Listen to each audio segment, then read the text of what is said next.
What's up, guys? I'm early, a couple minutes early tonight. Got some news for y'all, and if you leave, I understand, I guess. But Brother John is has got a bellyache. He's sick. He's nauseous. He's not going to be with us tonight, and and just to let you guys know up front ahead of time, I may receive a phone call during the live, and I don't have any choice. I have to take said phone call. So if that happens, I apologize. I've got a trip planned tomorrow, and some of the logistics still aren't completely ironed out. So yeah, if that happens, I'll just have to take myself off the screen for a minute. I apologize for that. But yeah, anyway. Looks like we got 9 people in here so far. I know Justin and Molly were just shutting down, so let me pull my live stream up on the screen, my big screen here, so I can see it. Got it muted, I guess. Otherwise, we're all ready to go. Like I said, I apologize that that Brother John's not going to be here. He don't feel well. Been nauseous all day. Yeah, so I guess we'll get to the title. More drama in the knife community. I really wanted to have Brian on to talk about this some. And I guess the reason why I wanted to talk about it is because I saw one live stream touch on it, and it immediately got out of hand. It immediately turned into something that it wasn't. Um, first question was, was a particular maker a dick to Brian? Absolutely was. From what I've read, unless there's just stuff that's absolutely being hidden, um, he personally attacked him for no reason. So, it is what it is. However, the reason I wanted to talk about it is because, okay,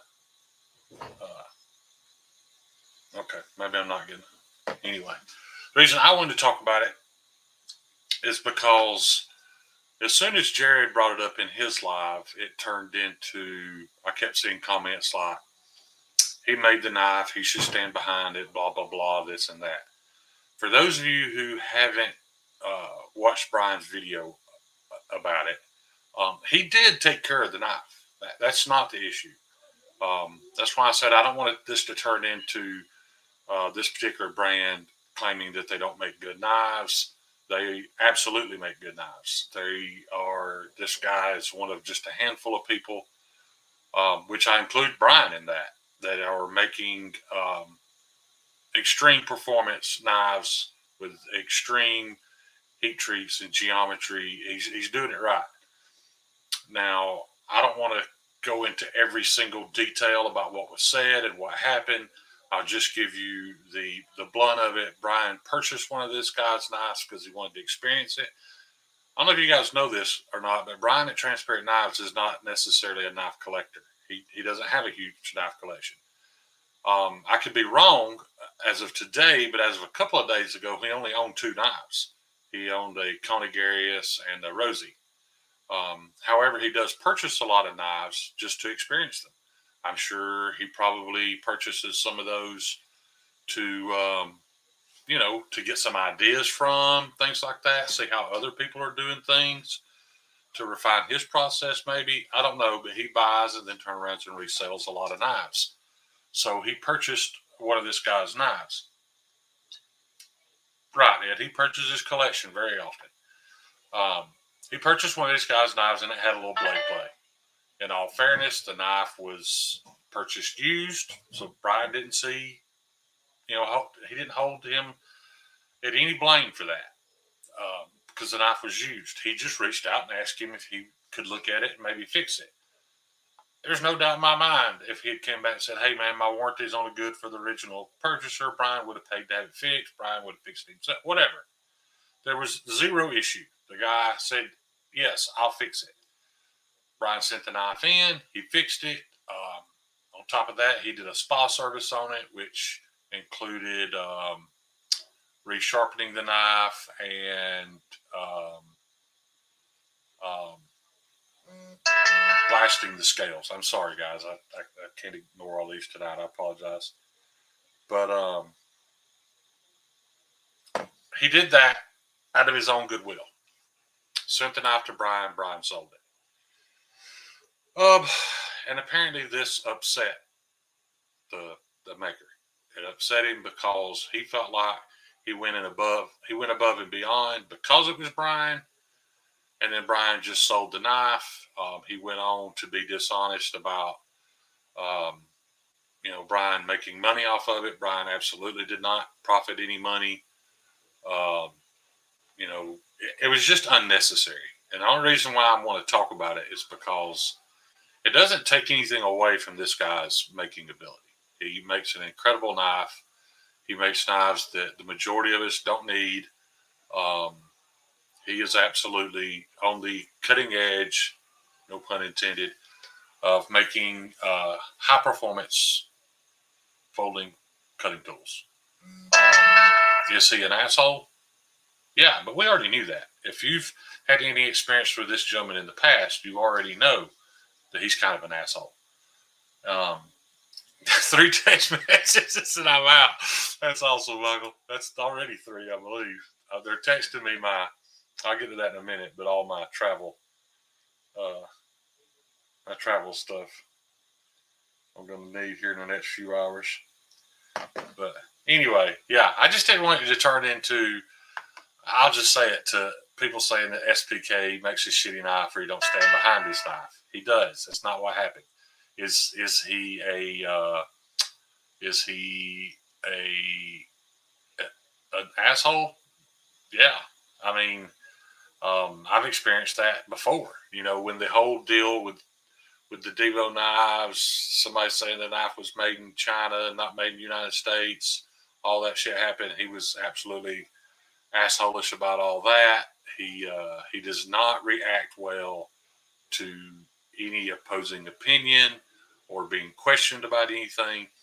What that brings me to, and what I want to hear about in the chat, is does that matter? If they make an absolutely superior product and stand behind that product, does their personality matter? That's what I want to hear from you guys in the chat. I know a lot of people, want to badmouth other makers for their personality or how they deal with people. We could probably dig up something negative on every single maker if we tried hard enough. You'll find somebody that had a bad experience with Chris Reeve. You'll find somebody that had a bad experience with Brian Brown. Luck Knives recently had a bad experience with, I can't even remember who that was now. It's an expensive custom knife. Just about everybody in here probably knows the name. So there's our first answer. Ratchman 5000 says it definitely matters. I agree also, to an extent, but I'll get to that. I'm sorry, guys. I got to take this. Hello? Hey.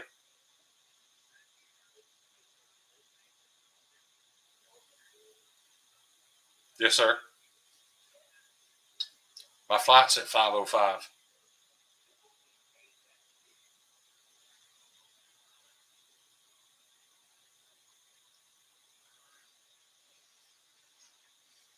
You may be at your house at about 3 o'clock? Or is that not early enough?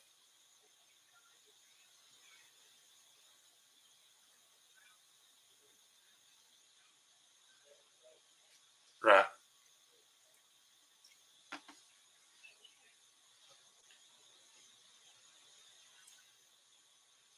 I live in Rainbow City, over behind Fitness Plus, the old Fitness Plus.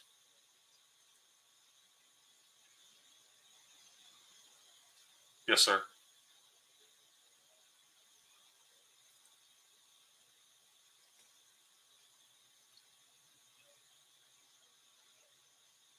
Okay. All right. I'll text you my address and I'll see you at 3:30. Thank you, Pat. Bye bye. Oh, man, I'm sorry, guys. I know I missed some stuff here. I wanted to get some opinions on it. So let me back up some. Let's see what Steve has. Alex was the guy who broke the case on David when I was being made in China. How was he an asshole about it? He wasn't an asshole about breaking the case, but when people questioned him about anything about it, he had made lives where he was just very abrasive about it. And I can understand that. That was the point I was about to get to. Um, some people are that way. Some people, when they know the facts, um, they tend to be very abrasive when somebody tries to counter that or question that. I'm typically not that way. If they're questioning it, I don't mind it being questioned. I don't mind having to explain myself. I don't think Alex likes doing that. I even mentioned in one of those chat, and I think you had commented in one of his Instagram videos, Steve, where I said something to the effect of, Alex could be a fucking serial killer for all I know. But I believe what he's saying, and that's all that matters in this case. But so yeah, I mean that's that kind of uh, that's why I say that Alex does not have a bright and shiny giggly personality. That's all I'm getting at. Um, and that's why I wanted to talk about this, because I wanted to see how many people think that matters when it comes to making a choice of buying a knife. In all fairness, Steve, there are people who might not buy your knife, even if it's the best kitchen knife on the market. And I'm not saying that because I haven't tested one, but let's say it is. Let's assume it's the absolute best kitchen cutlery money can buy. Are people going to buy it that don't necessarily agree with your personality? Good chance of that. Um, I don't think it matters quite as much to me. Um, you know, I I have had issue with well, I'll just say it. I've had issues with things Greg Medford has said in the past. Yet I still purchased a knife from him. Now there have been some issues that go beyond his mouth and his personality that probably need to be dealt with too. But yeah, I just don't know where we draw the line. That's what I'm wanting to get at here. Get some people's opinions on where we draw the line, even if it's the best product money can buy. Um, where is that line to where we decide, what, I'm just not buying it from that guy.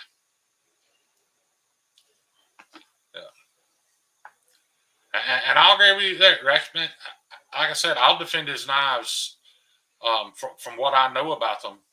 Uh, I'll die on that hill. What do I think of his personality from the dealings I've had with him? He's kind of an asshole, you know. But we probably can all be an asshole at times. My buddy Steve, that I just had his come on. Steve can be an asshole. He don't hide it. He don't try to change your mind about that. He can be. He can also be one of the most giving, caring people you've ever met. But that's beside the point. What does this say? We have to separate. Sorry. Hello. My flight leaves at 5:05 a.m. Okay, that'll work. Thanks, sir. Bye. Let me go back to this. If we have to separate the art from the artist, does that mean I have to change my?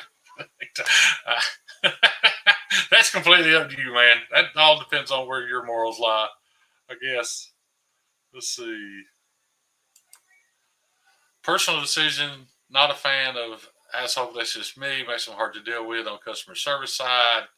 Many don't want their shit shown for the world to see. Now, I don't know if you mean this last part. Many don't want their shit shown for the world to see, because that's a whole other topic about how all this was made public. Uh, you know, that argument's still going on. I'm not going to chime in on it because I don't have the facts there. The first story I was told was that people started sending Brian uh, screenshots from this particular maker's Discord. So I have also heard one person, just one, say that Brian said something first.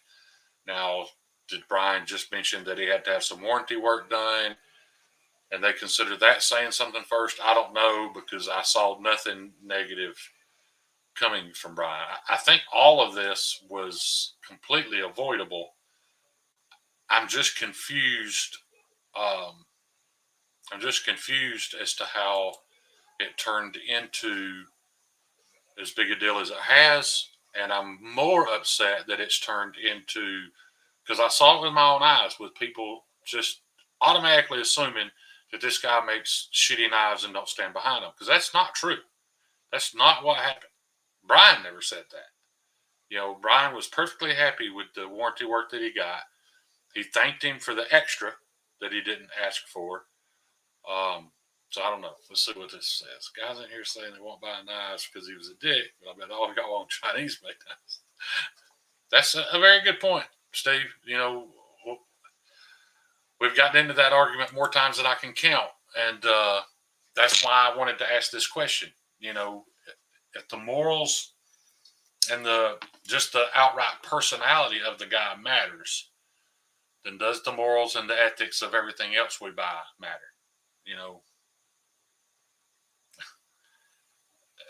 I'm not going to dig deep into it because it just hurts feelings and people get mad and they don't even hear what you have to say. But it's 100% true. When I look at the ethics that goes into making these knives and where this money goes compared to where this money goes, there's no reason why I should ever buy any of this. These people are supporting the war in Ukraine. People are dying with this money as we speak.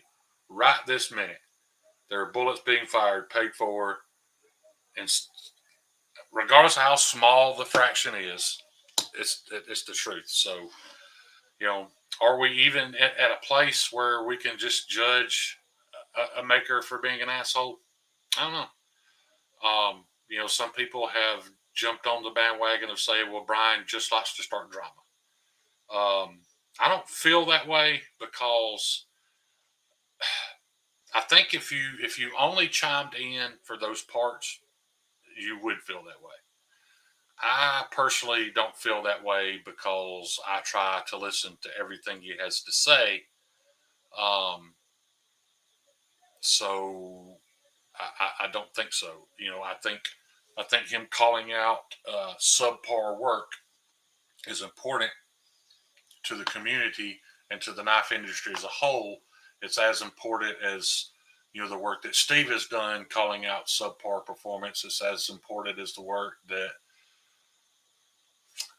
forgive me, I can't think of a whole lot of other people doing that type thing, but I do think it's important. So if you see that as just wanting to create drama, I get it.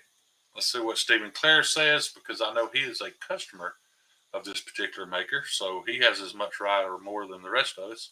I realize that Alex can be abrasive, but the interactions I've had with him just on Instagram, he has only been very nice and always responsive and available. I get that. I believe you. I've heard nobody else have this issue, and I think Alex made it pretty clear that he went above and beyond because, in his opinion, Brian's a shit stirrer, and he didn't want to give him any reason to stir any shit. That being said, that was his decision. He can do that if he wants. I just don't understand the blow up behind Brian selling the knife at what he paid for it. I don't think he ever planned on keeping it to begin with, because he doesn't do that. Let's see.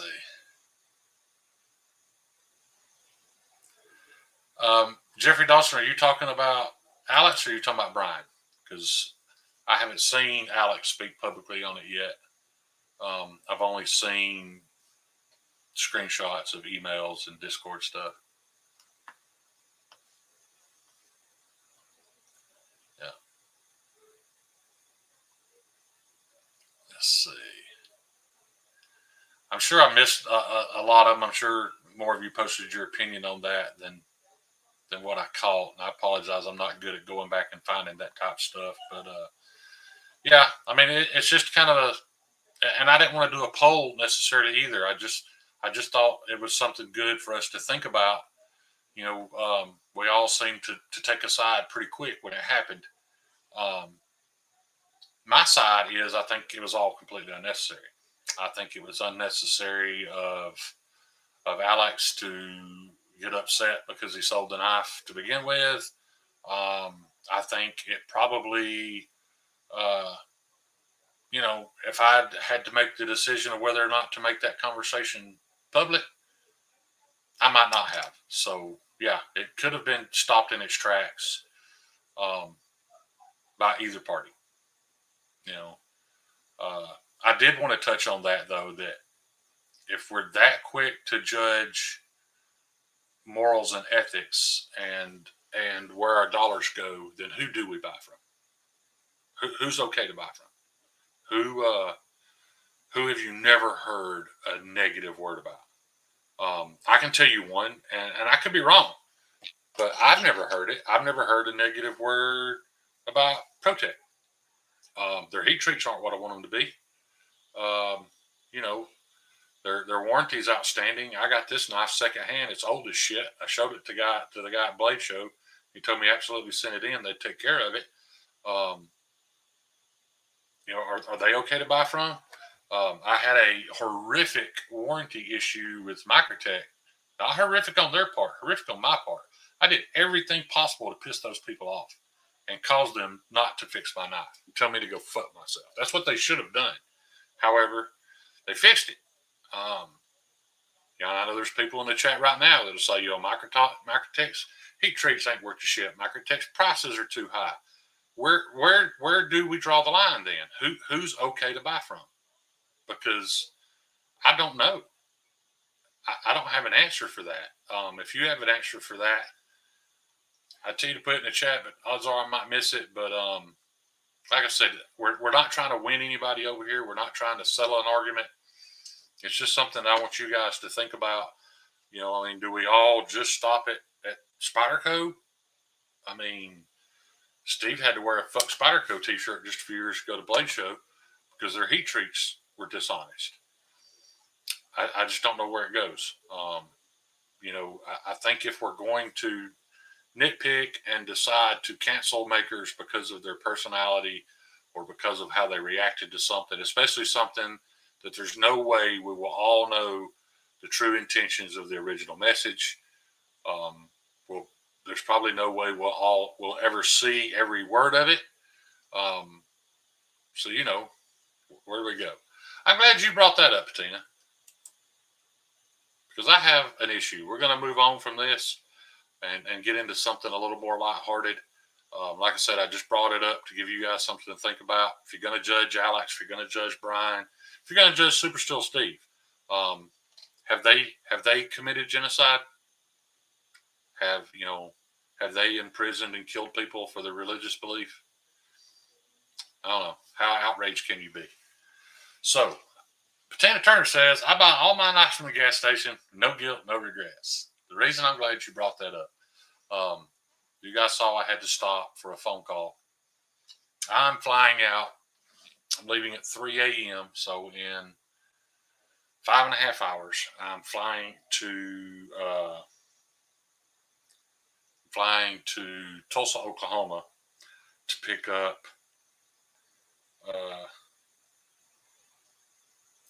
this $500,000 RV and drive it back to Alabama.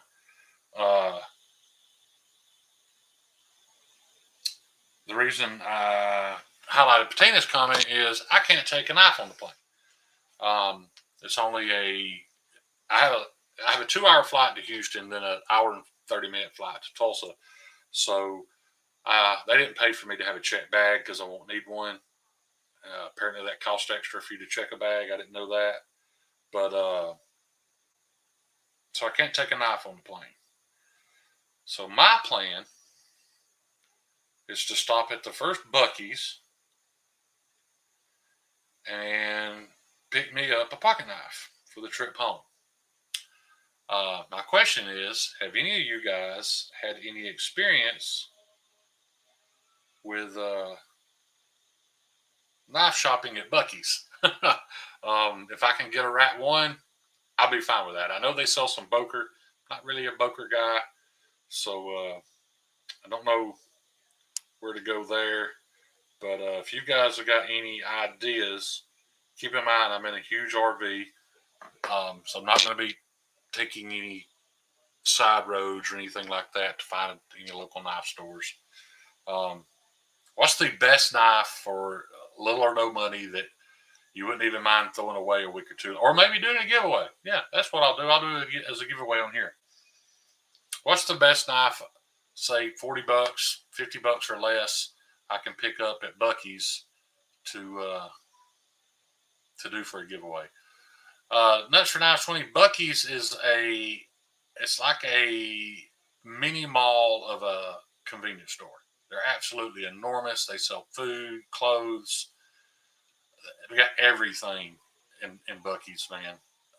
They've got an incredible brisket sandwich. Steve would probably curse me for saying that, but I think it's delicious. But it's also $10. But yeah, Buc-ee's has got a counter the size of most convenience stores that just sells fudge. You can find them at most major interstate intersections, off ramps, things like that. Forrest SLR said, "You need something with skulls or a dragon on it for sure. I'd rather not have something with skulls and a dragon. I will do a video because I know there's a knife counter there, so I will do a video while I'm there. If I have service, I might try to go live. Don't know what time it'll be or any of that. It'd be impromptu. I might go live and let you guys decide. Keep in mind, I'm not made of money, so yeah." Kyle, I honestly don't know, man. This is a company I worked for before. These guys absolutely know how to make money. They absolutely know nothing about logistics and timing. I don't even know who's picking me up at the airport. I just know that I'm going to get to Tulsa around 10 o'clock, and I'll probably have to wing it from there to figure out how I get from there to the RV. I don't have a way of paying for fuel, anything yet.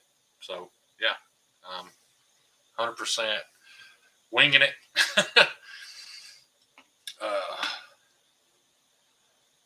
Randy says they sell Mora at. Are you just recommending Mora, or are you pretty sure they sell Mora? Go with Boker Plus over Boker if they have them. Yeah. Yeah, Mighty Milton, I think I answered that. I'm going to try to do at least a couple. If nothing else, I at least want to do the buying a knife for the road trip home video.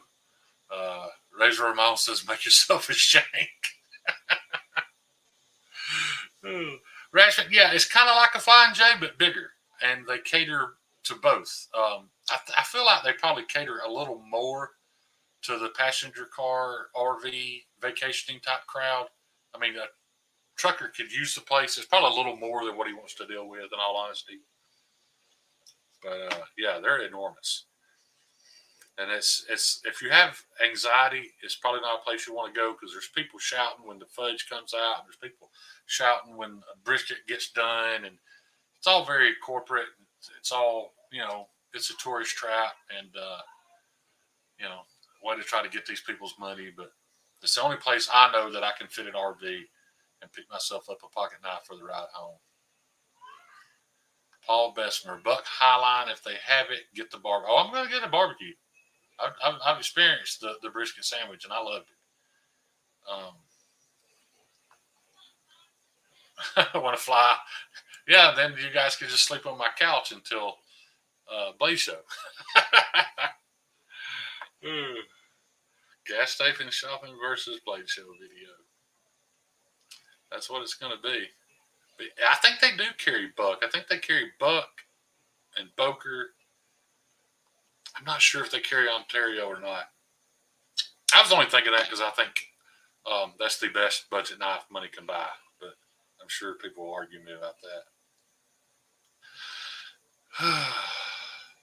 Well, Patina, I can see just fine at distance. It's just up close that I can't see. So stay off the roads if you're worried about it.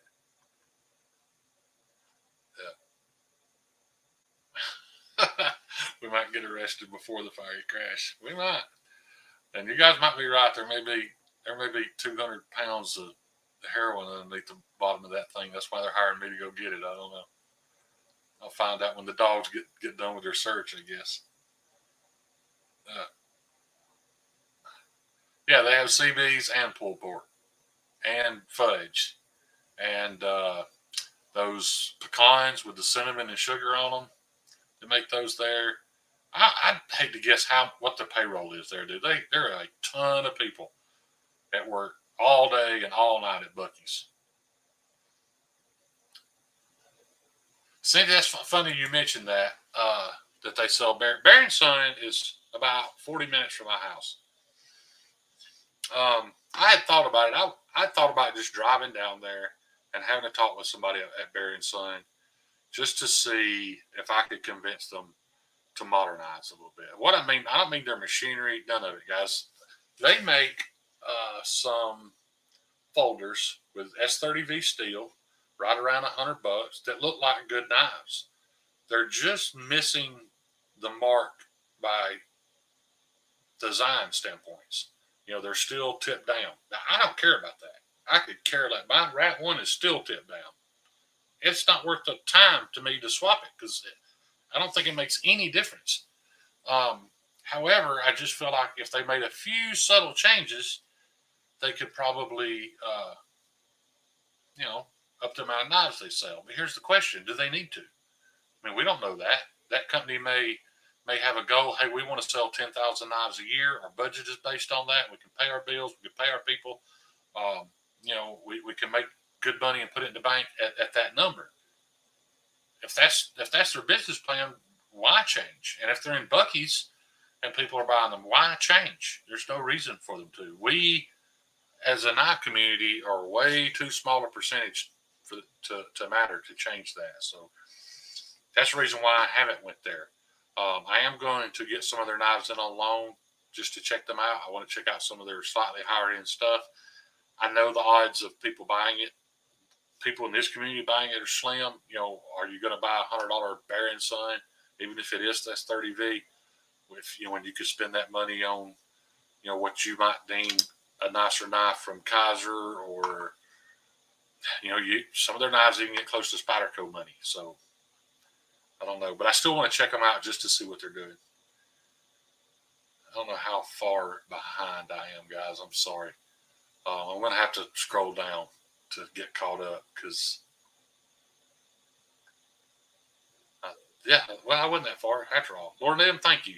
I appreciate that. I did kind of prepare for this. I'm not good at having to go to sleep knowing I have to be up in the middle of the night to do something. So if I know it's coming, I like to, I can sleep during the day much easier than I can at night. So I got some sleep today and shaved the old noggin. I ain't put a razor to this thing in months, maybe a year. So got a good shave on. Patina, got my new wallet, everything loaded up in that, ready to go. Still got my pocket knife in my pocket. I guess I'll take it out as I'm walking out the door. But I'm not going to bed. He's going to be here at 3 a.m., which is 5.5 hours. So I'm not going to say what time I slept till today to prepare for this, but I've got plenty of sleep. And it's an 11-hour drive. I'm not going to try to knock it all out one day. I know plenty of people could. I'm just not one of those people. I'm going to try to knock out half the trip, get 5.5 hours in tomorrow, find a rest area. I've got a rolling hotel. So sleep right there with the doors locked and with my trusty Buc-ee's purchased pocket knife beside me, and get back in the next day, hopefully during business hours. Want to time it where I can just pull up there at the lot shortly before they close so somebody can bring me home. Then I gotta turn around and go to Baton Rouge, Louisiana to pick up a toy hauler down there, so that'll be interesting. Let's see.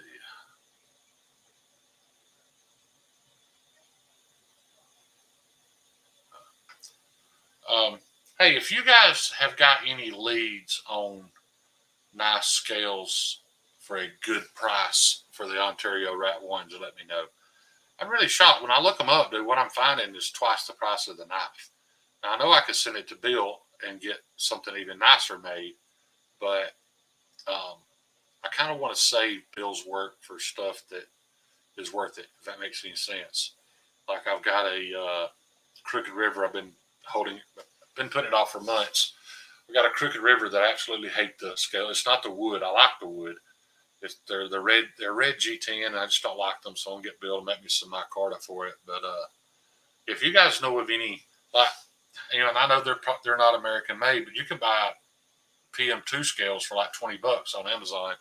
But then when I look for Rat One scales, they're like 60 to 80. Does anybody know or have seen good prices on some aftermarket Rat One scales?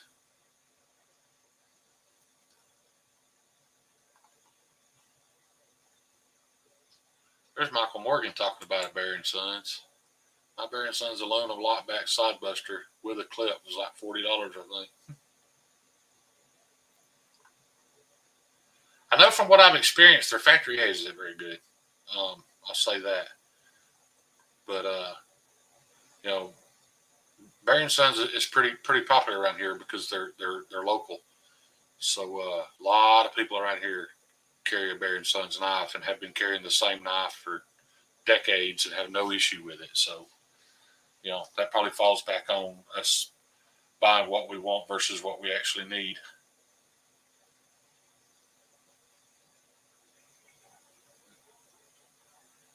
Oh, and by the way, you've probably already left, Steve. I apologize for not thanking you for the super chat, man. That was very kind. I got looking the other day at my channel analytics, guys, and I'm making about $5 a month off of YouTube.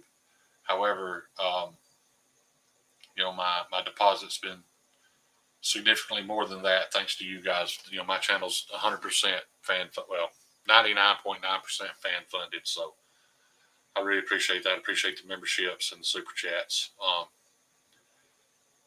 It's only been 37 minutes.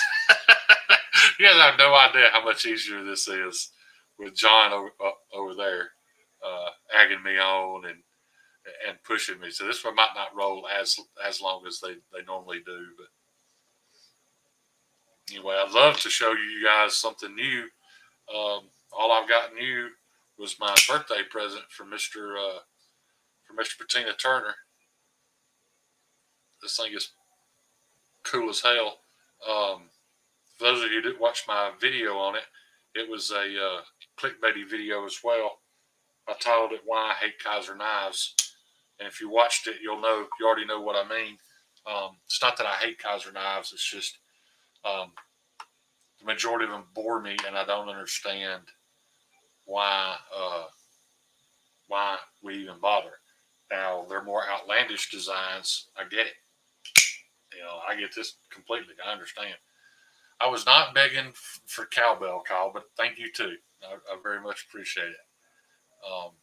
That was not a prompt to give me money, but I just only mentioned it because I missed a super chat. But thank you, Kyle, and thank you, Gunnar Rye. Thank you very much for the Buckies. There we go.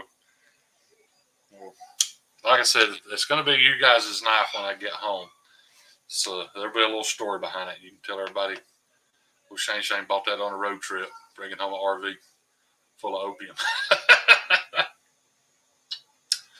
I know that's not the case. I've worked with these guys for years. So, yeah. That other little employment opportunity I'm not sure about. It was all really based on whether or not another guy left, and it doesn't look like he's left yet. So that's okay. Yeah. I've got my shirt on tonight. And that's for nice because I don't know if my wife in there suddenly kicked into I forgot what that's called, menopause, because she's just been burning up lately. So she's got the AC cranked down. My kneecaps are actually hurting. It's so cold from that vent blowing on me right now. I know that's a. Let's see. Christopher Critter said I missed his chat. I'm sorry, Christopher Critter. I see a bunch of Merkins,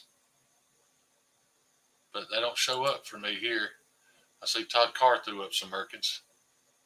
I forget to look up on my television. I can see them up there. Was it a super chat or was it just a chat, Crispy? If I missed a super chat, man, I'm sorry, and I appreciate it. Really, D Metal. That's what I wanted to hear right there now. Holy crap.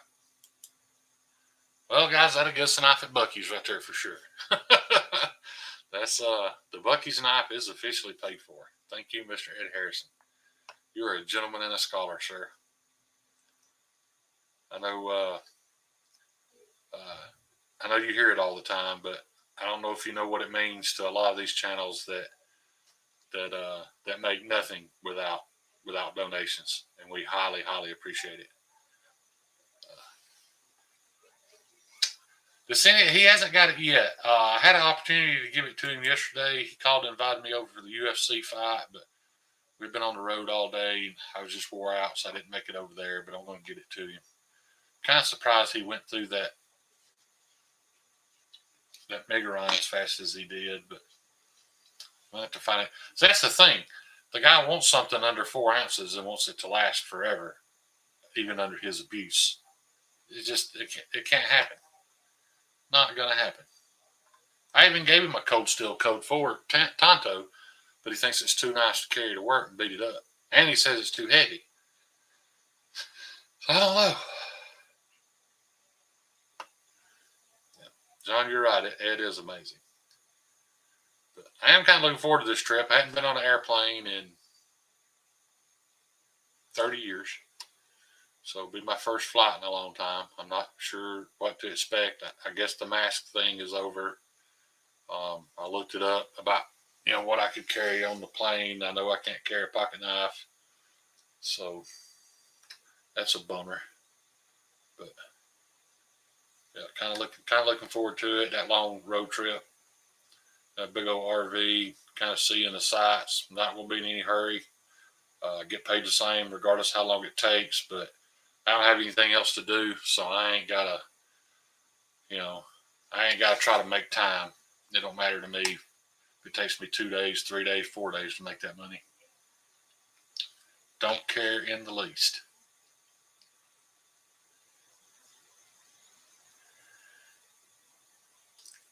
Demonock, I've never heard that. Does anybody know if that's true? I don't know. I know Lynch is. I know they're in the Pacific Northwest. I had a pretty good experience purchasing from them. And we can't wait to see you in Atlanta either. They prepare you guys for something when you get to Blade Show. You're not going to see everybody. There's going to be somebody you miss. It's just so big and there's so many people. And every time you stop to talk to one person, 10 other people you wanted to talk to have walked behind you. You're not going to get to see everybody. And don't be surprised by strange looks on people's faces when you go up and speak to her. I scared the shit out of Lindy Lou because she didn't know who I was. In my mind, she did because I knew who she was.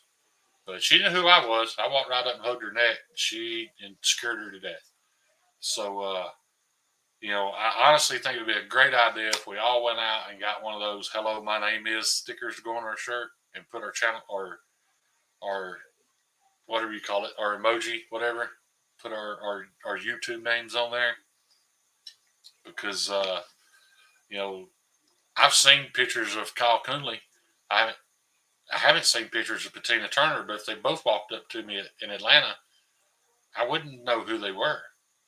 Even though I've seen a picture of the guy, it's not enough for me to say that I would know you if you walked up to me. So, especially when you go up to some of your bigger YouTube folks, their reactions are going to be a little awkward because they don't know who you are. And best thing to do is just walk right up, shake their hand, say, "Hey, man, I'm so-and-so. I'm in your chat all the time." And, go from there. Yeah. And if you guys are looking for me at Blade Show, I'll tell you how I operate at Blade Show. I go in and make a round around the big room. I come out in the lobby. I sit there for half an hour. I meet more people sitting in the outer lobby than I do on the floor. Then I'll go back around the small room. Keep in mind, these rounds might be hour and a half, 2 hours. But I probably spend as much time in the little sitting area between the big room and the small room as I do on the actual floor. So, yeah, look for the big, ugly, bald-headed guy sitting out there. Because I probably, there's just so many people, and your senses are on such high alert. Your eyes are just jetting back and forth from booth to booth. It's hard to pick people out. I know John Evans like the back of my hand. However, I don't remember seeing John 2 or 3 times at Blade Show. That's just the honest truth. You know, you get into, you fall into this flow of people as you're flowing through Blade Show, and some are going to turn left to go down this aisle that you're not. But if that guy's 40 feet behind you, you guys may be in that same flow and never cross each other's paths. It's completely possible. That's why a couple of times during it, I'll just turn around, go the other way, just to see who I'm missing. It's an epic event. It's a whole lot of fun. It's worth every penny. I mean, the price of admission for Blade Show is so dirt cheap, man. And you don't have to be a big spender there. You don't have to buy a knife at all. Nobody in here needs a knife. I guarantee you that. But even if you don't buy a knife at all, you get to meet all these people and see all this really cool stuff. And there's no transparent knives right there, Brian. I apologize for calling you last minute. I tried to call and see if you wanted to come on. I don't know if you were in here earlier, but we kind of touched on the situation that's going on with you, and I'm not trying to sway anybody one way or the other. And I wanted to tell you, even if you didn't want to come on, I wanted to tell you ahead of time what I wanted to talk about, and I think you would agree with it. I know you were in Neve's live and you saw when Neve's brought up the situation.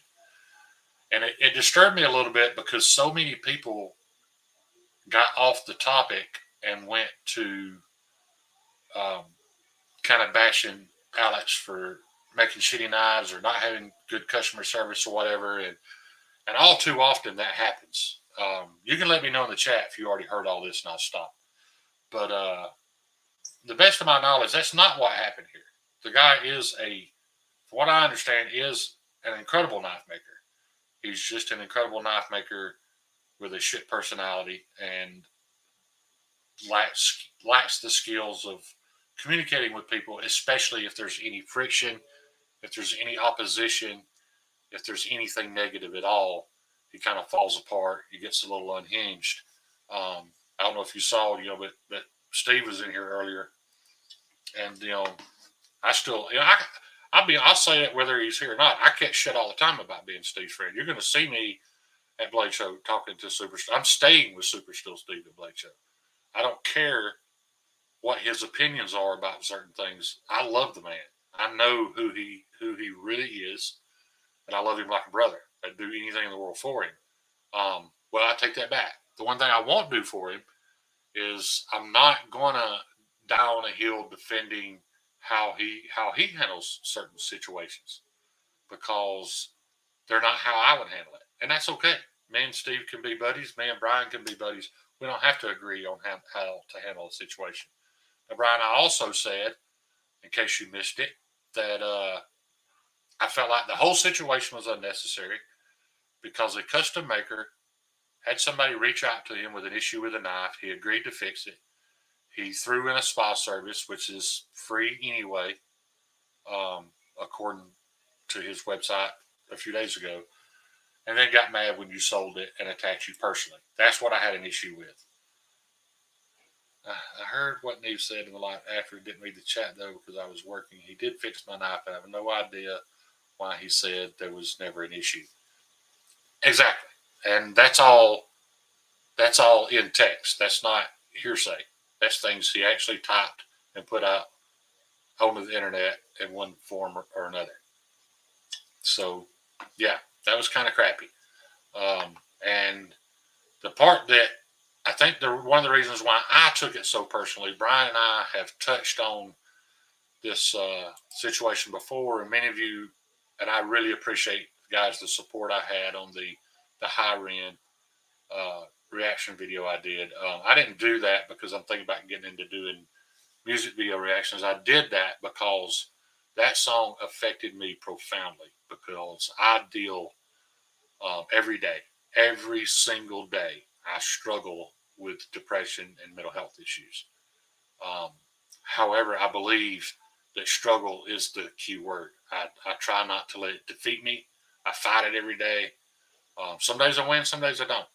And that video reminded me that it's not about winning or losing. It's just about trying to move with it, move along with it, and kind of an ebb and flow. And it really helped me a lot.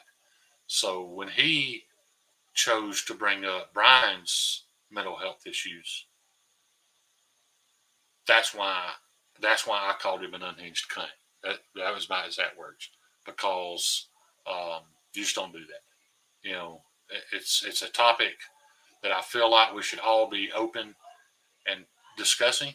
It's a matter of life and death, and you should never ever bear any repercussions of talking about it publicly. Um, that's why I got mad. That's why I choose to never purchase an SPK knife. That's just me. I'm not trying to convince you guys of that. Like I said, there's ethics behind everything. You know, we could go down that rabbit hole for hours. But because of that, even if Brian had been in the wrong, in all honesty, even if he had been in the wrong, some people say he was in the wrong for even making it public. I don't care. You know, if Brian made facts public and that hurt somebody's feelings, so be it. Maybe he could have not did it and prevented all this. But the fact that a person would take it there, that pisses me off. Pisses me off to no end. You know, I'm always going to be in defense of anybody in that situation. And I know, I'm looking at the chat right now, guys. I know, I'm not going to call your names out, but I know a ton of you that I've had heartfelt conversations with, because we're struggling with some of the same things. So, you know, that was the straw that broke the camel's back with me. You know, it was no different than, you know, I wouldn't have been as pissed off at Leon Ma had he not made it personal with Jared. That's just too far. It's just going too far. Done with that guy. You know, Alex, you know, made it personal with Brian. Done with that guy. That's just me. Like I said, I'm sure there are knives right here on my table that you guys could say, oh, well, then why do you own that? Why do you own that? Why do you own that? You need to go down the line. But I just wanted to, I didn't want to fight any battles. I didn't want to win or lose this. I just wanted to kind of give everybody an opportunity to give their opinion on it and maybe think on it a little bit, you know, before you buy from particular people. You know, I also, Brian, in case you didn't hear, did kind of come to Alex's defense in the fact that so many people heard 5 seconds of what Jared had to say and turned it into the guy makes shit knives and don't stand behind them. It just don't happen. You know, that's not the truth. You know, I'm going to come out and say this now and probably upset some people that I'm very close to. When the Medford drama came out, and Brian did us all a favor, guys. You can call it what you want. He called Greg Medford and asked him what he was going to heat treat his MagnaCut to. There's absolutely nothing wrong with that. Greg Medford told him 58. Brian made a video saying that. There's nothing wrong with that. Because I would not buy a MagnaCut knife at 58. I want to know that. So I appreciate what he did. You can call that creating drama if you want. That's not what he did. He got a fact from the horse's mouth, and he put it out there for the public to hear so that we can make a decision based on fact. However, my feelings were somewhat hurt that so many people were eager to jump on that bandwagon. Because I called him out too. I was madder than hell. So many people were willing to make a video bashing him for running at 58. Within 2 weeks, less than 2 weeks, I can't tell you the exact number of days, but if I'm not mistaken, it was single digit number of days. He realized these guys ain't going to have this. I was going to run it at 58 because of my coating process. I looked at it wrong. Maybe I need to not worry about my coating process since this is one of the most corrosion resistant steels in the world. Maybe I need to concentrate on what the people want. So he upped it to 62. Now, Brian probably still don't want a Manicut knife at 62. I'll accept one at 62. I want it at high 63s, mid 64s. But my point is, I didn't see enough of these same people and people that I think very highly of making it public that he had fixed it. Let me tell you something, guys.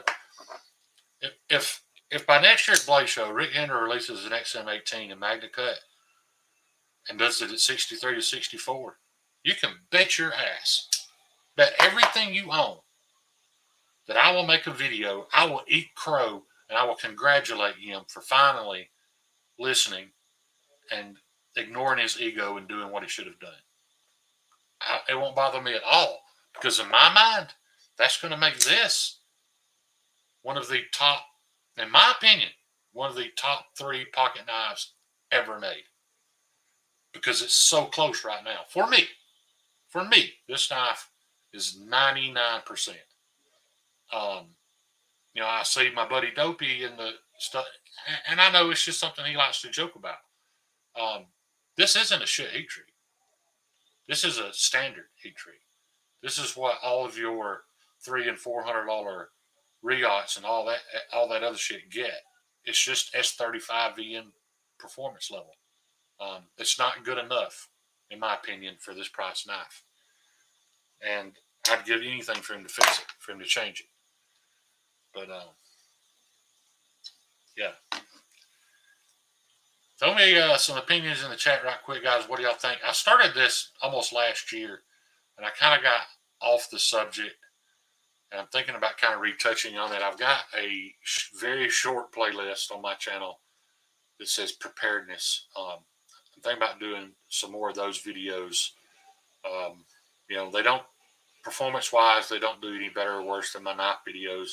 Just my drama videos that do well, in all honesty. But let me know what you guys think. If y'all don't want to hear anything about that shit, let me know. Doesn't mean I'm not going to do it. Because I'm hoping to get people who don't normally watch stuff from my channel to maybe watch. But that's what got me into knives. I got into the whole prepping, shit hits the fan, apocalypse. Not because I believed it was going to happen, but because it was fun. It's just a lot of fun. It's a lot of fun to collect gear and sort your gear and upgrade your gear. All that is a lot of fun. And that was actually my next one coming, Rats Man. It's on my scout belt. That is good. Either that or my tool pouch. I got a tool pouch and a first aid pouch and a couple others that I'm going to do. Yes, I absolutely will do that. But yeah. Let's see what Deminock has to say here. Wait a minute. Deminock, I'm going to get to yours next, actually. I know Brian's a busy man. Sometimes he's in and out. I don't want to miss. I've seen people say, I just hate Hinder and will never buy one. Whereas the reality is, I've said publicly, even on my podcast, that I'd buy one if the steel was run harder. Yeah. I don't think that's personal at all either. I did acquire one, Brian, knowing that this M390 is no better than the S35VN on my cold steels. I know that. I accepted that. But I know that because of people like you and people like Outpost 76. I didn't have to make that decision blind, and I appreciate that. Yeah, I get it. I knew that. That was one of the points that a lot of people missed in the beginning. You were excited to get that Hinder. I knew that you wanted to experience a Hinder, and you wanted it to be great, just like I want it to be great. It's just good, in my opinion. Your opinion, you might not even call it good, but I think it's on the grade school scoring system. It's an A. It's just one step from being an A plus. Um, I've handled Hinders that were C's, in my opinion, because of the detent. He's fixed that. If you can fix the detent, by all means, Brian, if you decided to change your HRC, that means you have to change your process. If Rick wants to change his HRC, he just writes a 3 instead of a 0. It's just that simple for him because he don't have to do any of it. Then if he figures out that makes the knife cost $20 more, absolutely. Instead of $450, I'll pay $475. I'll pay $500. I'll pay an extra $50 for a 64 HRC XM18 all day. I'll start saving right now and buy that knife. Now back to Ding Dong. Sorry about that, buddy. I don't like Medford, but he was honest. Yep. That's not what the community wanted. He fixed it. When companies are just dishonest, it's different. You're 100% right. He was honest about it. He fixed it. It just, like I said, it upset me that not enough people made videos saying, hey, I made a video saying it was 58 because it was, and now he's fixed it. I don't know if he wants this public knowledge, but I'll apologize for saying it after. Steve bought one of the very first American service knives made, one of that very first batch. It's 58 point something. It's fucking heartbreaking. He's heartbroken. What do you do though? I mean, if you buy one now, it's 62. He was just unfortunate enough that he wanted to support Greg and his new company right off the bat, and he got stuck with a subpar product. But it's fixed now, so it is what it is.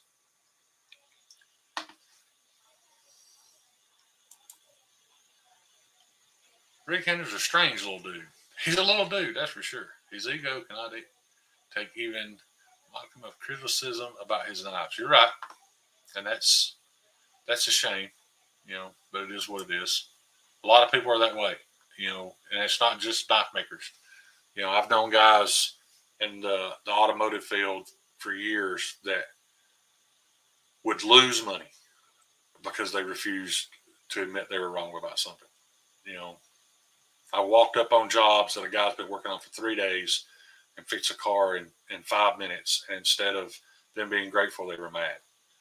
There's no point in that, man. We all, no matter what we do, there's something to be learned in every trade, every field, everything we do. There's something to be learned, and you can make your end product better. Some people are more willing to do that than others, though. I'm glad Patina said this. I know people get sick of hearing about it. But higher HRC equals higher levels of execution and bigger parameters for boo-boos, and it also is harder on machines and materials. You're absolutely right. If you want to have a good conversation from someone who has experienced that recently, shoot Billy over at Apex Alchemy a message on Instagram. He can give you the numbers on a particular part that he was producing for a company and how much production slowed down from one HRC to another and how much more that company was having to spend on tooling products from one HRC level to another. I get that. I understand that completely. But if you break it down into hundreds of parts, like I said, if it costs you $20 per piece more to produce it, and you want to double that and profit off of it, I'll pay it. Thank you very much, Brian. I appreciate you stopping by. I apologize for bugging you with that Instagram call. I just kind of wanted to get your permission to talk about it or see if you wanted to come on. You have a good night, buddy.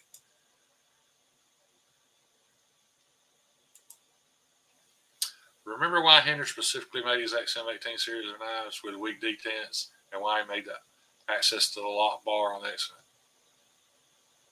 I have no idea. Why would he make the access to the lock bar harder? Because,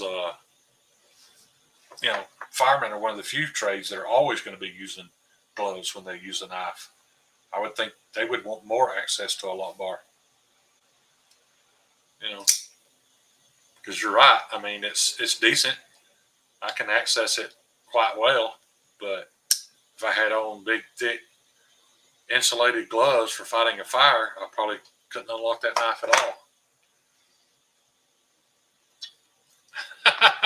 Dopey, we were just talking about you a minute ago, actually. But you're right. I do still have a shirt on tonight. I can't bear to take it off. My nipples cracked the screen. My wife's got one of the few times ever in the history of us, I actually turned the thermostat, the temperature up a little bit, and she came right in and turned it right back down. So I'm not arguing with her. I'm not sitting here sweating in the corner, but yeah, I'm too cold to take my. He said my wife is having hot flashes. I did accuse a 36-year-old woman of being in menopause. She'll get over it. Yeah, she's 36 and I'm 52. Anyway, that's a whole other story. But will everyone else pay for it? Rashman, that's a good idea. That's a good question, man. I think this is what I would, and this is just me, and I've never run a successful knife company. I would release an XM18 skinny, so that the geometry is there. This is a skinny, an XM18 skinny, and a high HRC. Not the whole line, just that particular knife, and sell it for $550 and see what happens. It'll sell out. No doubt. Dude, come to think of it, that's actually not the greatest question. And I don't mean that disrespectfully. I mean that because people will buy his knives regardless. It doesn't matter. His people are going to buy his knives. So, yes, they will pay it. And I'm one of them. I will pay more for an XM18 skinny with better edge retention. I don't have an issue at all with paying a few dollars more for S90V from Spyderco than I do S30V. Do I need it? No. I haven't needed it in years. But I'll pay more for it. I mean, what are some of their sprint runs? Some of their PM2s are $50, $60 more for a better steel. Why couldn't Hendra do that? He could. No doubt. No doubt. Sounds like a plan. I'll call Rick. Well, good luck with that. Absolutely, good luck with that, because he's not going to take it well. Or I could be wrong. Maybe he does take it well. Yeah. What's this? There's a new lead in the beta today about to go see how she works. I don't know what that means, Cynthia. I'm sorry.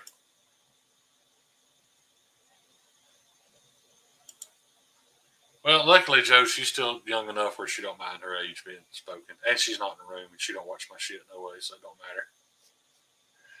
Yeah. She's the age now that I was when we met. I was 36. She was 22. No, so she's 37 now. I'm sorry. I didn't even hear about this, Dopey. I didn't know your mom was having surgery, buddy. I hope it all went well.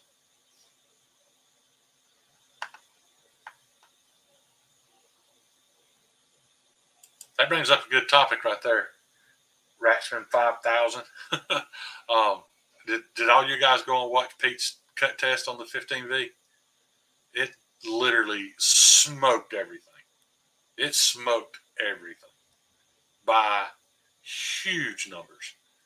So if you bought that original Manix 2 for $167 in 15V, you literally bought the highest edge retention knife money can buy for $167. That's mind-blowing. It outcut Rex 121. It outcut everything he's tested. That's incredible. Yeah. Well, Joe, she got to that age for years ago. All honesty. Marion Young, Dating young is awesome. Marrying young is, it can still be great, but I don't think anybody puts any forethought into, um,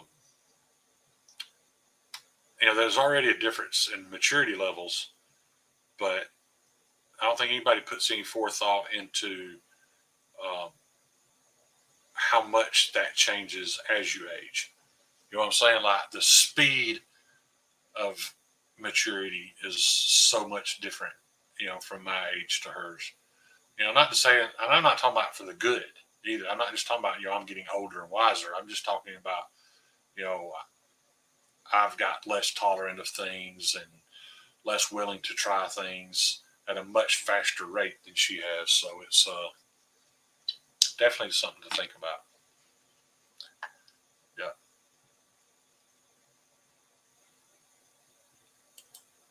Well, that's not necessarily a very good cut test, buddy.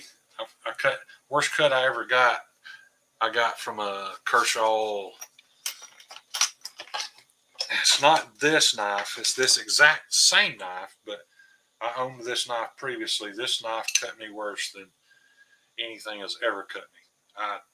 It wasn't a slice. I was putting it in a Lansky system and was fidgeting, and I was trying to. It's hard to explain. The clamp kept slipping on me. And I was trying to tighten it down, and I pushed. I pushed that belly all the way to the bone on my finger. Never felt a thing. Didn't even feel it till the next day. But man, it bled. Is old Pickle Mouth in here? There he is. I interrupted Pickle Mouth's birthday dinner with Miss Zoe. So I surely hope he at least told her happy birthday for me. I hate that I did that. But yeah.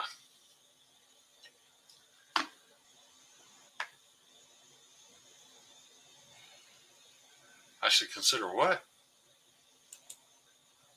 You should reconsider the hat pegging thing. What the hell does that mean? What is the hat pegging thing? I don't get it. Hat pegging. I don't know.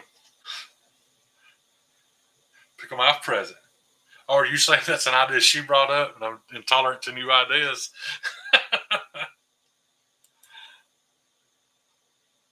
Yeah.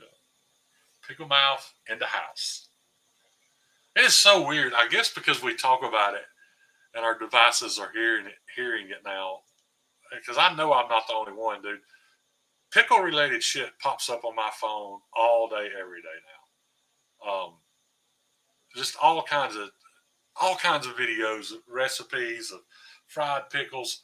That shit never happened until we started laying into Stevie about it. So there's no doubt my Google Home device has heard me joking about pickles, and now they're everywhere. They're all over my algorithm.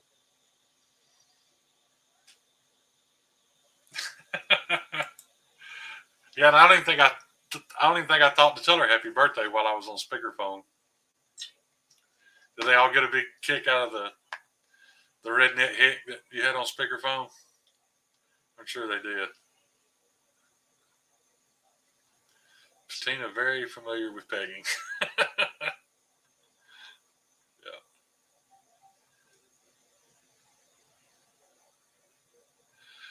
Yeah. Yeah, I'm not always the safest bet to put on speakerphone, but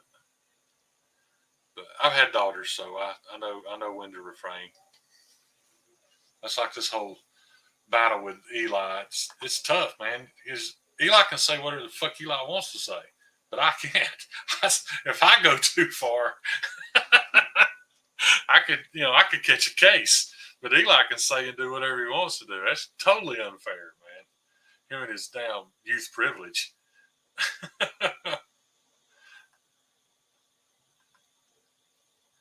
There's a saucy pickles in the chat now. I always tell Stevie's here. Mom said he sounds like your dad. Ooh. Show no mercy, sweep the leg shame.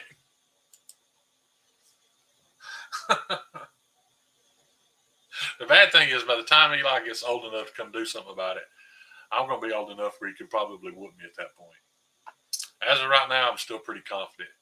All I got to do is get a hold of him. I can just fold him in half. But by the time he's 20, decides to do something about all this, I'll probably be so feeble. Yeah. Yeah, what can you do, Stevie? What can you say? I mean, there's only so many elementary school jokes you can tell. I've already brought up Cooties and his bowl cut, and I don't know, him getting picked last. What other traumatic things can you make fun of with a 9-year-old? A couple of years, I guess I could lay on him about that new hair he got growing down there. Hell, that might be crossing the line too.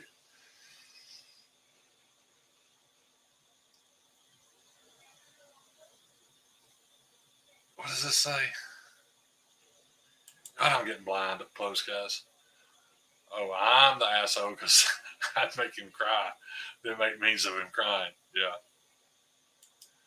Well, you have to keep in mind too. I don't actually dislike the kids, so I have to pull my punches.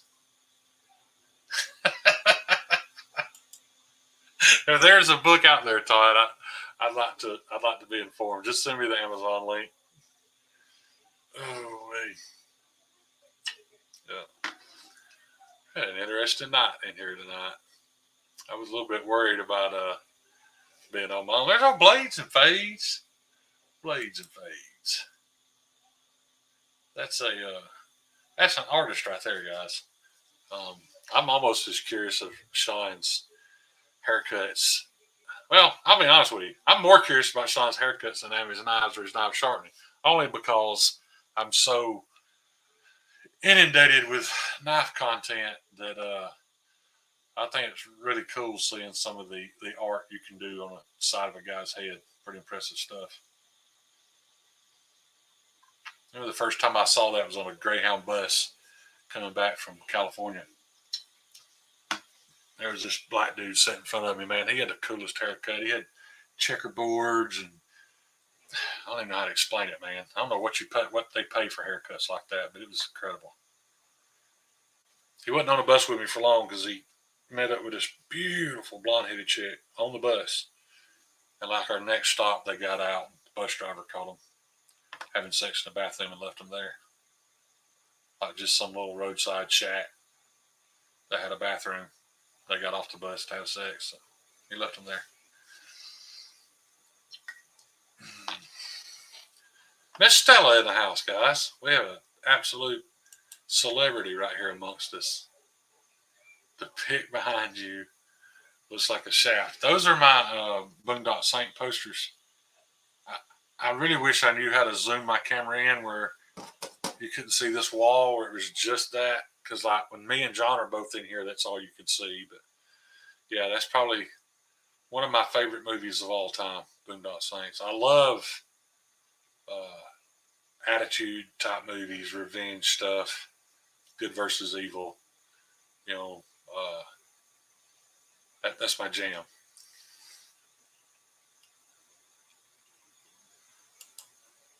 The lesbian when I changed the from a dick pic. That's all we talk about in Stella's lives. I just go on there to talk about wieners.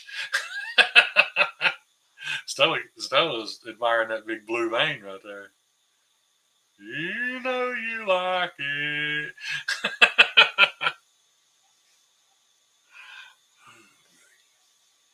Speaking of which, have we ever discussed all the wieners in my tattoo? I don't know if it's going to show up or how. Oh, there's one. There's one right there. You can see pretty well. There's one on the other side, of course. But yeah, they're hidden all throughout this thing. Wiener, wiener. The bottom of the tattoo, man, used to have a split in the stone. So you can imagine if there was just a little crack right there at the tip. Whole thing, one big, huge phallic symbol. And no, I didn't know it before I got the tattoo. And yes, the artist did it on purpose. Not the tattoo artist, the guy that drew the cross. I had no idea that those were in there until the guy got done doing the tattoo, and the guy that made the drawing came by and went, penis, penis, penis, penis, penis, penis. So, been walking around with that half my life. And guys, right here is the best real voice in YouTube. Cole can go shit in a hat because even with his voice modifier, he does not sound near as sultry or professional as Mr. Rochambeau. If you guys don't know who Rochambeau is, well, you're missing out because it's a way bigger and better channel than I'll ever have. So go check out Rochambeau, if for no other reason than to hear that voice. I haven't tried that yet, actually. I usually mute my TV and let somebody's channel play all night to get them watch hours. But I think Rochambeau's could be one of those that I leave the volume up just a little bit. I think that guy would make for some pretty solid sleep. Not that it's boring. Not what I'm getting at. Just go listen. You'll see what I'm talking about. Stephen Clair, I still loved it. I got the poster for it too. It was not this is what I tell people. This movie, I felt like, was super funny without trying to be funny. Now, I'm sure Troy meant for it to be funny, but it didn't sound like there was a whole lot of effort to make it funny, and that made it even more hilarious. Whereas in part 2, I feel like they tried to make it a comedy, and it did take some away from it. However, the Rocco speech in part 2 was worth the entire hour and a half watch. So there's that. Stella, we appreciate you showing up, dear. Thank you very much. You get you some sleep. Well, man, yeah, I mean, I guess technically you're right, but I was just a big enough fan that I forgave them and just enjoyed it for what it was. But no, it's not as good as part 1. But what is? I mean, it's very rare that something is as good as part 1.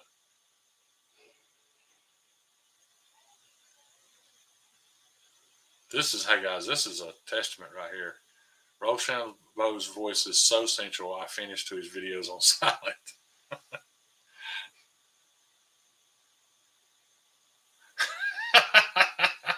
Sorry about that, Dopey. Maybe I should have put a warning for that. But do what I do, mute it when you're ready to roll over and get some Z's. Let's see if I missed anything. Everybody telling Stella good night. There you go. That's a pretty good idea. Dude, you could probably have a successful channel just reading books. Just sit down and read a book, and I'm sure people would tune in. Rolston, I apologize. I don't know his real name. I always feel odd calling people by their channel name, but he told a good story on a live here a while back where he did some radio work and he would record it at home, and during the day he was a car salesman, which makes perfect sense. And said he'd be out on test drives with people, and his commercial would come on the radio, and I'm assuming sometimes the people would notice, hey, that sounds like you. Hey, that is me. It's pretty cool stuff. I did a radio commercial one time for a St. Jude telethon thing. There was a 24 hours on a local station. They would raise money for St. Jude. I wrote a check when I owned my own shop. Went up there and delivered it to them. They asked me if I'd go on there. But that was pretty cool.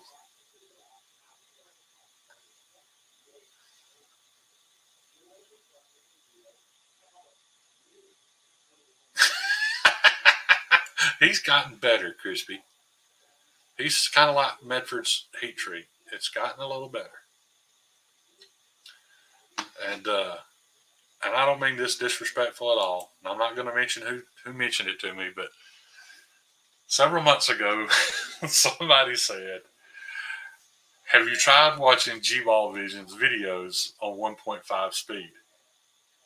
I said, I have not. So I tried it. It's fucking perfect. I mean, perfect. You put his video, especially his older videos, on 1.5 speed, and it's perfection. And every time I hear his voice now, I can think of the guy that recommended that to me. I'm not going to not going to mention who it was that asked me that. But every time I hear his voice on 1.5 speed, I get tickled thinking about. That's a great thing about being friends with Stevie. Guys, there's barely a day goes by that I don't experience something that makes me think of Stevie. I don't know why. That dude just lives rent free in my mind. Yeah. I'm in situations all the time where I think, what would Stevie do? Well, how would Stevie react to this? I got really high here a while back and went to sleep. And I'm telling you, I was out like a rock, dude. And I spent,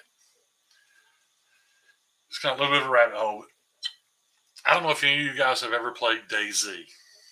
I suck at DayZ, but I'm infatuated with it. I will watch other people play it because I'm so bad at it. But I love the concept. And I had what seemed like a 10-hour dream of me and my buddy Stevie stumbling around the DayZ map, just discovering shit. I don't know. Oh, dude, it was the best dream I've ever had, though. We were just having so much fun. It was so good. Just laughing at each other and the stuff that we stumbled across. But Steve GP has got a stomach virus or something, man. He was feeling really under the weather. Didn't make it tonight. I announced that in the beginning. If y'all wanted to leave because Tractor Panic wasn't here, I understood. But yeah, DayZ is a video game, but I'm telling you, it's also a social experiment because they created this huge free roaming world. And in this game, there are no missions. There are no goals. There's no winning. There are no saves. You just spawn in on the beach with nothing. And you start rummaging around looking for stuff to survive. Literally, you're hungry, thirsty, and cold when the game starts. And you have to start finding all this stuff to survive. And then all of a sudden, you see this helicopter fly over with 4 or 5 other players. They've got a fucking helicopter. They're fully kitted out. They're killing new spawns down at the beach for absolutely no reason. And you're like, how do I get all that shit? Where'd they find all that? And that's what keeps motivating you to move further and further into the map. But I suck at it. But the things that people have come up with, building traps to trap people, and then they'll kill their buddy and cut them up and feed them to them. And when you eat human meat, you go crazy. So they'll just sit there and watch you go crazy and giggle at yourself and throw up until you die. There's some dark people on that game, man. Some of the shit they do. And then every now and then you're running across some 70-year-old lady on the game that just gathered up enough clothes not to be cold. And she just sits there on the riverbank, fishes all day to catch food. She don't even have a gun. But yeah, me and Stevie spent hours, not in reality, in my dream, me and Stevie spent hours stumbling around the DayZ map, just having adventures, and it's crazy. My new channel, I Dream of Stevie. I can tell you right now, if I was really in that world, there's nobody I'd rather be stuck in DayZ with than Stevie. Now, you can hang out with as many people as you want. Eventually, somebody's going to turn on you and shoot you in the back of the head. But yeah, I think me and Stevie and Patina and Kyle and a handful of others. Sorry if I forget, dude. We can have so much fun playing that game together, but I'm horrible at it, so I don't even play it anymore. It was totally unprovoked too. I don't know why I haven't. I got high, went to sleep. And, I guess I'm sure I had been listening to Stevie. That's why he was on my mind. There are people who can say things that make you laugh, and then you got those buddies that you can just think of. You can just picture their face at a random time throughout the day, and it brings you a little happiness. It may even make you chuckle, and Stevie's that guy. For me, anyway. It would be you, Patina, but I still know what you look like, asshole. Patina Turner refuses to show his face. Kyle, I'll be honest. The only reason why I would want you there is for the dark shit. When we get bored, it's like, hey, what can we do to torture these fresh spawns down at the beach? I'm sure you could come up with plenty of dark, demented shit to do to them. Yeah.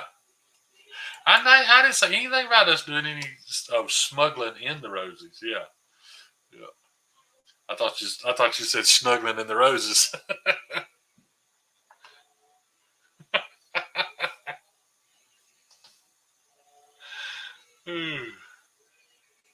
Well, y'all should be honored. Y'all should be.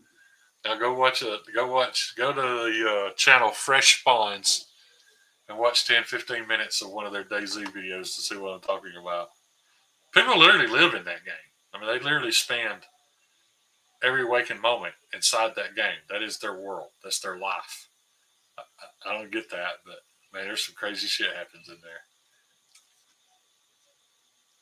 And if you've tried to play it and understand how hard it is, it makes it even more amazing the stuff that people can accumulate and build these huge fortresses.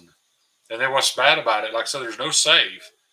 So when they like once every couple of weeks, you'll be right in the middle of the game and you're just doing great, dominating the server. They'll just wipe it.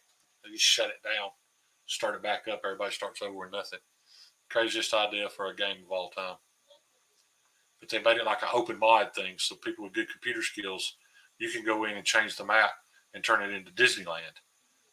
You can turn the zombies into Goofy or Mickey Mouse. Or it's free to mod however you like, which I think is a pretty cool thing. There's apparently a lot of video game companies doing that now. They'll give you the engine and let you do whatever you want to with it.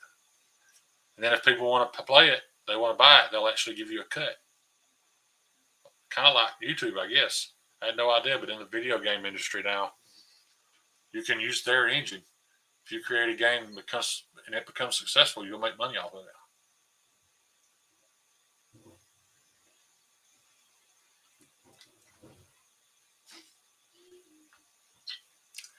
Well, Bettina, we would need you in there because we need somebody with some real outdoorsman skill, and somebody has to actually know how to survive. So that's why I picked you.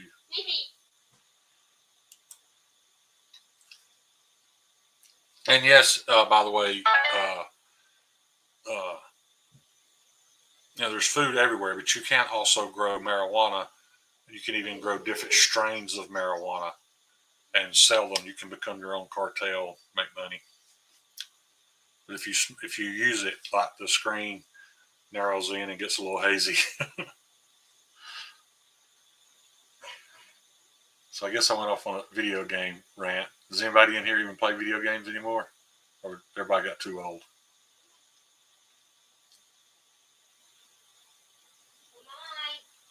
What did they say? Call me again. Whack a Glorioles. Whack a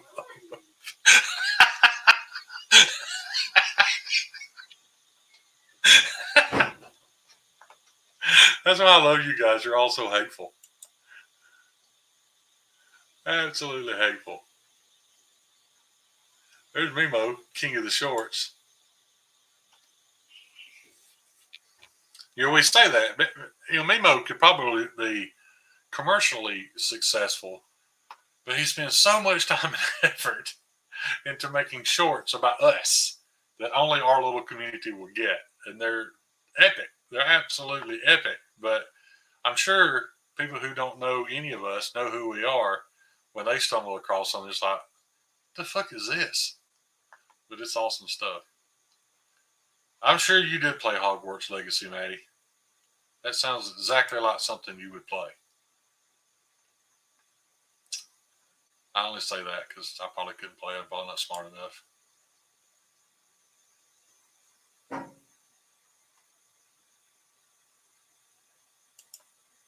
Yeah, yeah. Watching those admin videos are pretty funny. You'll catch cheaters and just fucking.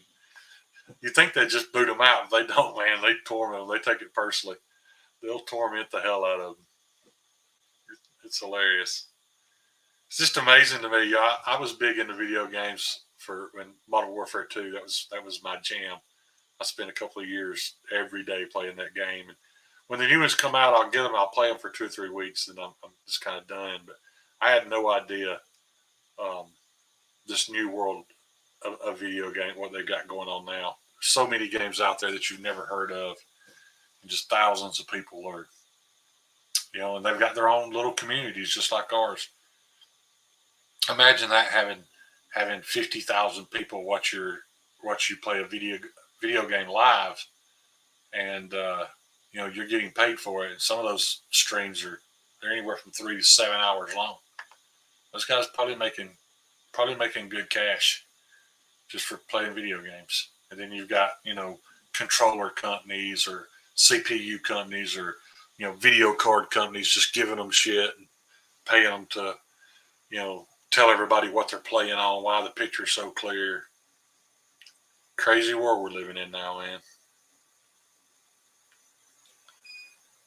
I never played that. I heard a lot about it, but I know it was like the first game that kind of leaned towards sexuality. I think there was even some very pixelated nudity in it, from what I understand. But I never played it. There's Miss Lacey. How are you doing, Lacey? Good to see you in here, ma'am. I've messaged you. I sent you a text message, an IG message. You haven't answered me at all. My feelings have been pretty hurt. But anyway.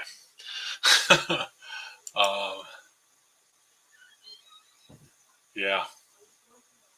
Yeah. Me too, Patina. I understand. I will say this, though, dude. I'm about two years away from having my house paid off. And I'm ecstatic to be done. Not just be done with that, but know that I bought a house for $80,000. They're now saying it's worth about $240,000. Yeah, I don't know if we're gonna stay here or not, but he's okay, Lacey. He just I called. He said he'd been really nauseous all day, trying to sleep it off. So he skipped tonight.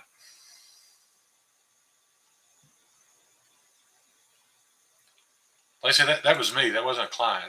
That was me leaving you obscene messages. Just kidding.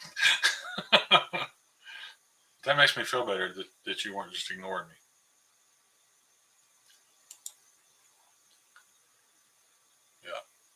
Yeah, Chris. That's one thing I was really glad about, man. When we went to do the mortgage on this place, we picked 15 years because at the time I looked at it, I thought we do a 30-year mortgage. I'm going to be dead for this house to pay for. I don't want that. But I would have been 70. I've been 72 when the house paid off. So yeah, we did it on 15. Now we're almost done. Almost done. We're in the middle of when we bought it was 3 bedroom, 1 bath, but it had a carport. You could pull a Honda Civic in it, but you still struggle getting out. So we closed in that carport, made a master bath out of it, and turned the house from a 3 bedroom, 1 bath to a 4 bedroom, 2 bath. Just a brick rancher in the country club, but it sold so cheap because it was just 3 bedroom, 1 bath, and it was the exact opposite of an open floor plan. Literally, every room in this house has a door. Every room. Like to go from the living room to the kitchen, there's a door. From the living room into the hall, there's a door. I've never seen a house this many doors. So we've kind of opened it up, and yeah, hopefully we stand to make some money off of it.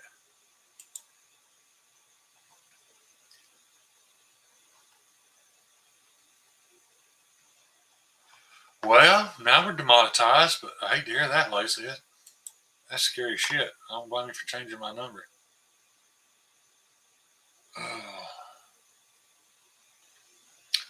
Yeah, Mears, I just know me.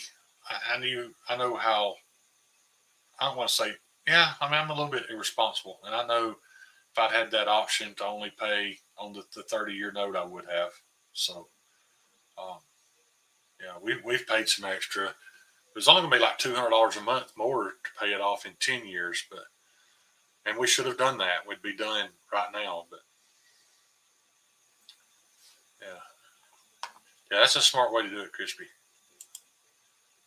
Yeah, get that thing paid off as quick as possible.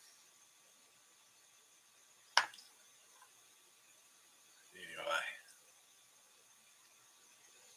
somebody even told me that it's cheaper if you do the loan on 30 and then pay double to turn it into 15 pretty much. But if you get a 30-year loan and you pay it off in 15 years, that's cheaper than getting a 15-year loan. But I don't know. I would have never done it. It'd been that much where I could be like, I could buy this or pay the extra house payment. I wouldn't have never been able to stick to it. I mean, like I said, $200 more we could have been done in 10 years and do that.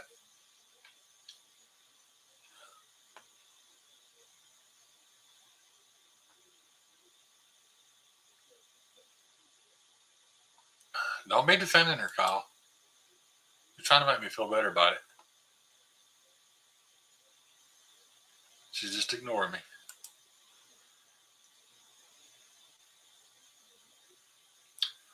Well, Steve, that's the thing. I don't even know. We were renting, and her dad is he's very financially stable, and he couldn't stand the fact that we were renting. We told him it's probably going to be a couple of years before we were in the shape to buy a house, so he let us pick out a house and paid cash for it. But now, don't get me wrong, the man did not buy us a house. We've paid every month. We've got a legal contract drawn out. We paid 1.9%. That's what the lowest interest rate was at the time, and that's what he gave us. I wouldn't have qualified for that, but he gave us that, which is very kind of him. But we've even been charged. It's a horrible story, but we've even been charged a late fee. Yeah. When I was diagnosed with cancer and was put out of work, I got my Aflac check 2 days after the rent was due, and he charged her a late fee. Anyway, we'll move on.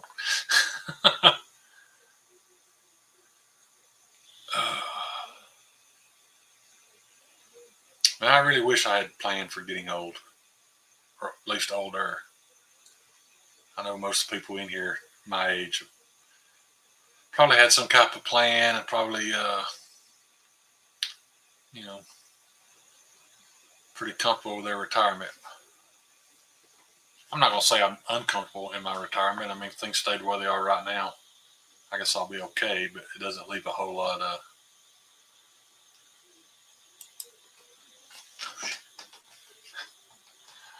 But, yeah. Anyway, but, well, I kind of derailed the whole thing, didn't I? I have no idea what to talk about now. But, yeah, it is odd. It's a whole world different not having John here. And I know I am really bad, dude. I apologize to John all the time because I tend to dominate the conversation when he is here. And I'm also, if I've ever done this to any of y'all, I apologize. I just can't seem to break myself from interrupting people. I feel horrible that I do it, but I do, and I apologize for it. But I don't realize it's just John over here in this area, just kind of nipping at me that keeps me moving along, and it's really tough without him. Yeah. But anyway, guys, I've got to get packed. I've got 4 hours from now. I got to head to the airport and fly to Houston, then from Houston to Tulsa. Then I got a couple of days driving that big badass. He sent me that picture, by the way, told me to make sure I pull the slide outs in before I leave. I don't even know how to do that. So I'm sure this is going to be interesting. I got to figure out how to get the slide outs to slide in. Drive that thing on back. Yeah. I'll be careful, and I will definitely try to get some footage. Like I said, I at least want to do my knife purchase at Buc-ee's. I want to get that filmed so that I'm not knifeless the whole trip. I'm not even liking the fact that I got to ride to Birmingham for an hour and spend 3.5 hours on the plane without a pocket knife. Not that I need it, but I just, I don't know. I'm never without one. It's going to seem odd. Yeah. What's that? It's a switch near the windows typically. but make sure the locks are disengaged first. We can fuck the sliders up. That's good to know. I'm sure I probably will fuck the sliders up. I'll probably end up being in Tulsa, Oklahoma for a week. But anyway, Gary, I'm sorry, man. We missed you. We missed you too, buddy. But I got to catch a flight here in a couple hours. I ain't done nothing. I've got to get me a small bag pack for what may be 2-3 days. So anyway, yeah, you guys check out my fishing kit video. Let me know what you think in the comments of that thing.